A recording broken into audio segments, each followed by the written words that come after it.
All right, we've got to talk about the Real Madrid game against Espanyol today. And before I start, I just wanted to give you the spirit, give you the feeling I had before the game. And I watched the game because usually I don't really watch Real Madrid games, but this time I wanted just to see how Mourinho is going to line up with his first game, right? It's really important to see. To be honest, I was really worried with the transfer market Real Madrid had, despite losing Rodri to Barcelona. But they still had a great transfer market, to be honest. I mean, Cucurella, getting Diomande, getting Bernardo Silva, who's going to change so many things in the midfield, wasn't a bad thing, right? So, also getting Mourinho. Mourinho is not what he's been in the last 13 years. This is not the old Mourinho we know. He has not been successful lately. But you never know what you're going to get, right? So it's Mourinho. You never know. It's going to be a surprise. And as he says, he's the special one. You never know when he brings something to this Real Madrid. And I feel like he might be able to, right? So I'm a little bit I have this feeling of not knowing what to expect with this Real Madrid. And what we've seen today, it seems like we're just a continuity from last year, the last 2 years for Real Madrid. That struggle they have to build their game. But this is the first game. We can't just really look at the first game and say, probably Mourinho needs more time to build a team, to have a more collective play out with his players, because we've seen everyone trying individually, especially Mbappe. You have Mbappe trying on his side. There is no link up with the players. And that's something they need to work on. But as a Barca fan, I'm worried if that starts working, it's going to be a machine up front, all right? So, what we've seen today from Real Madrid is just, if I was a Madrid fan, I will be worried a little bit, okay? But for me as a Barca fan, I'm happy. I wanted to continue like that. They were struggling today against Espanyol. Not to take anything away from Espanyol, they had a great game. Okay, so and kudos to them. Although I don't like them, as a Barca fan, I have to recognize that this team has always been difficult for Real Madrid the last couple of years.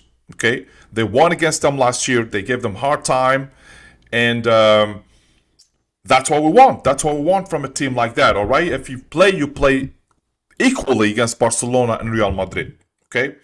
So that's what we've seen, and kudos to them. They delivered a great game. It wasn't easy for Real Madrid. And then ESPI comes in the 90th minute and deliver for that goal. And that's a positive thing for Real Madrid, okay? So this is really positive because despite the struggle, I don't think you are expected to be fluid, to have this, team working as one team from the first game. But if they continue like that, they have to be worried about it. It feels like it's. I think that, if I'm not mistaken, Xavi Alonso had a better start than Mourinho. Okay, but that's normal with the amount of players that you have put into the team, the whole change that you get from so many players trying to get them in different positions. That's going to affect. The link up and the connection between players. So that's a normal thing. But for me as a Barca fan, I hope that continues. I hope that they're not going to improve at all, okay? Because we've seen the same pattern from last year. And if they play with this level against Barcelona, it's going to be tough to win, okay? So one thing I noticed with this Real Madrid today is that every player in the offense, or it's the same story from last year.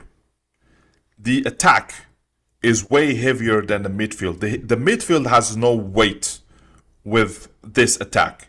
There is no, Arda Güler have tried and he's very talented, but it seems like no one listens to him.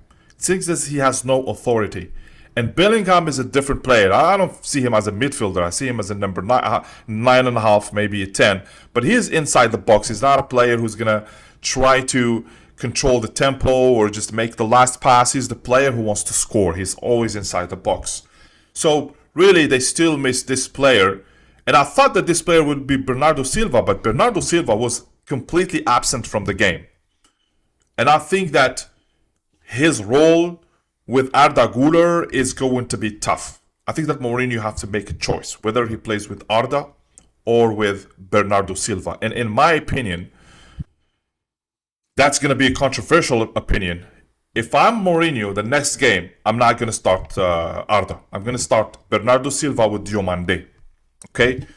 Because Diomande has something different from Mbappe and from Vinicius. And I've seen that today. I've seen that he did something that none from Mbappe or Vinicius have done, is to try to get two players, isolate them, and make the pass inside. He didn't run, but he could have run. Okay, he made it to the 9. He created a lot of space. And that's what you want from Real Madrid. You want to keep the ball a little bit longer and try to make sure you know what you're doing. You link up play with, I'm not talking about tactics here. I'm talking about technical intelligence, football QI, IQ from players. To be able to link up, to have 2-3 players who link up to create space for each other instead of trying to run and shoot. Like you have the same player who's going to be doing everything individually, and like Mbappe was doing and like Vinicius were doing.